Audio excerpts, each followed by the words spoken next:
Welcome to Kiruthika's kitchen and king. இன்றைக்கி நம்ம 7 cup செய்கிறது எப்படின்னு பார்க்கலாம்.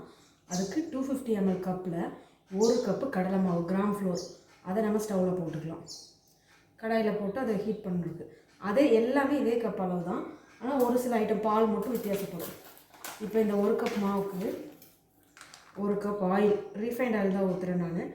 நெய் தேவைப்படுறவங்க நெய்யே ஊற்றிக்கலாம் 1 கப்பு. இப்போ இதை நல்லா மிக்ஸ் பண்ணிக்கணும். ஃபஸ்ட்டு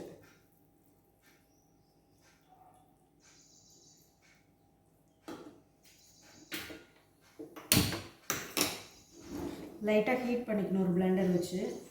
இந்த கடல மாவு நல்லா கரையிற மாதிரி பிளெண்ட் பண்ணிவிட்டு லைட்டாக ஹீட் பண்ணிட்டா கடல மாவு ஹீட் ஆகிக்கும்.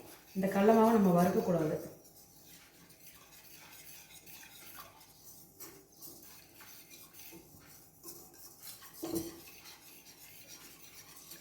ஜஸ்ட் லைட் ஹீட்டு, கைப்பட்டால் சூடு தாங்குற அளவுக்கான ஹீட் மட்டும்தான்.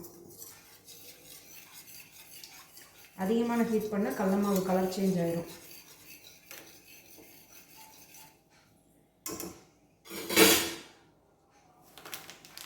அதே கப்பில் 1 கப் ரவை, ஒயிட் ரவை, சூஜி ரவை.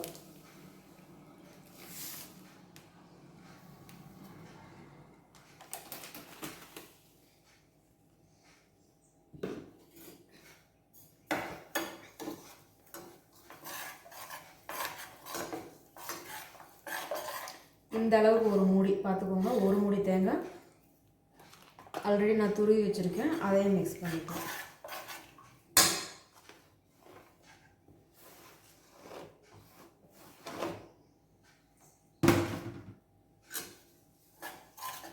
இப்போ நம்ம 3 ஐட்டம் ஆட் பண்ணியிருக்கோம்.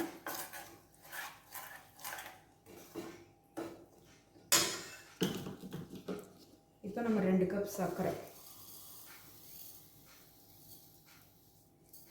1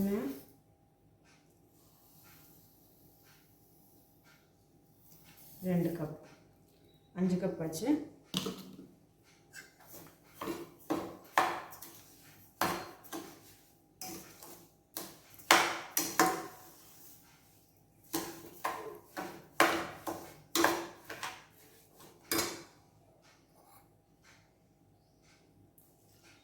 இப்போ 1 கப் பால் எடுத்துருக்கேன்.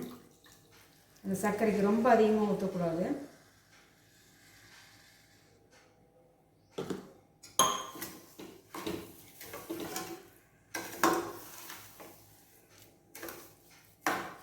இந்த சர்க்கரை மெல்ட் ஆகிற அளவுக்கு நம்ம மைசூர் பாக்கு எவ்வளோ தண்ணி ஊற்றுவோமோ அதே மாதிரி சர்க்கரை மெல்ட் ஆகிற அளவுக்கு மட்டும் பால் ஊற்றினா போதும்.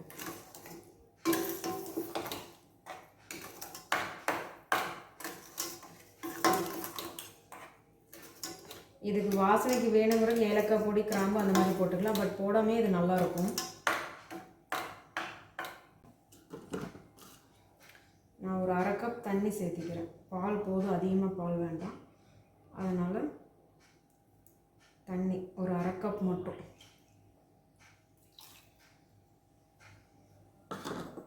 அவ்வளோதான். இதுக்கு மேலே எதுவும் சேர்த்தக்கூடாது. சர்க்கரை பால் நல்லா கிளறி நல்லா பக்குவம் வரணும். அப்போ இந்த 7 கப் ஸ்வீட் வந்து ரெடி ஆயிரும். சாப்பிட்றதுக்கு ரொம்ப டெலிஷியஸ் டேஸ்ட்டாக இருக்கும். செஞ்சு பாருங்கள். வெயிட் பண்ணுங்கள். நல்லா பொங்கணும். டைம் எடுத்துக்கும். அடுப்பை விட்டு நகரக்கூடாது. அடுப்பு பக்கத்துலேயே இருந்து இது கறிகிட்டே இருக்கணும். சூடு ஏற ஏற சர்க்கரை கரைய கரைய அந்த ஸ்வீட் நம்மளுக்கு ரெடி ஆகிட்டே இருக்கும். இது அப்படியே திருப்பதி லட்டு ஸ்மெல் வரும். நமக்கு ஒரு 50% அந்த லட்டோட ஸ்மெல் வரும்.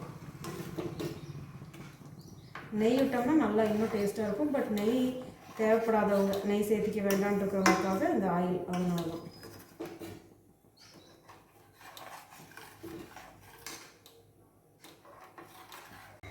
இது பாருங்கள், எல்லாம் மெல்ட் ஆயிடுச்சு. நல்லா மெல்ட் ஆகி இன்னும் டைம் எடுத்துக்கும். இது செய்கிறதுக்கு நம்மளுக்கு ஒரு 3/4 மணி நேரமாவது ஆகும் குறைஞ்சது.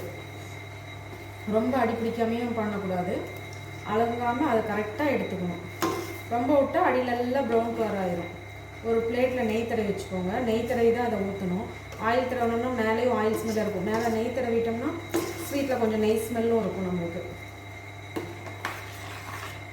இப்போ எல்லாம் ஒன்றா பிளெண்ட் ஆயிடுச்சு. கரைஞ்சிட்ருக்கு, சூடாகிட்டுருக்கு. திரண்டு வரணும். நல்லா மைசூர்பா மாதிரியே பக்கம் திரண்டு வந்ததுன்னா ஓகே. நம்மளுக்கு சுற்றி அந்த மாதிரி கூடு கூடாக வந்துச்சுன்னா நம்ம இதை ரெடி ஆச்சுன்னு அர்த்தம்.